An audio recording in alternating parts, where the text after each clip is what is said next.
that happened, David Cameron was hoping to make headlines with his plans to help young people in England get a leg up the housing ladder. He announced proposals to build tens of thousands of starter homes on cheaper brownfield sites with a 20% discount for young first-time buyers. But critics say it will still leave most people priced out of the housing market, as Cordelia Lynch reports. We need to stand together and stop people being forced away.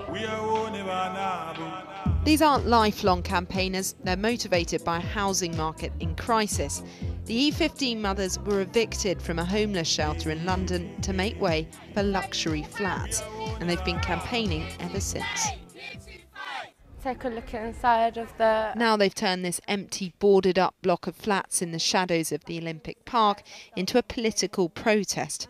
One of the ringleaders, Jasmine, showed me around. This is our show flat. All we've done here is we've just given it a little clean, like you would do in a normal house, and put in a bit of furniture. Everything is how it was when we first came in. So as you can see, it's in really, really good condition. Somebody could move in straight away. This flat has been empty for 4 years. On the ground floor, they've been empty for 6 years, but some of the flats on the estate have been empty for over 8 years. How does it make you feel seeing a place like this that you could possibly be living in? It's really upsetting because it's been empty for so long, and there's so many people that are on the streets, and there's people that are being forced out of London every day.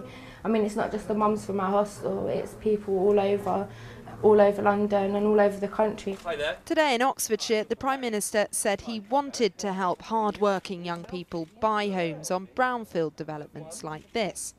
David Cameron has promised to build up to 100,000 new homes for first-time buyers under the age of 40 at a discount of 20%.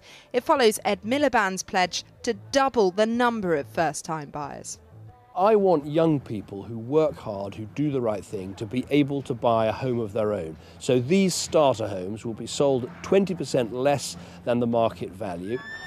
Jasmine has worked hard for a number of years in childcare. Buying a house is out of the question.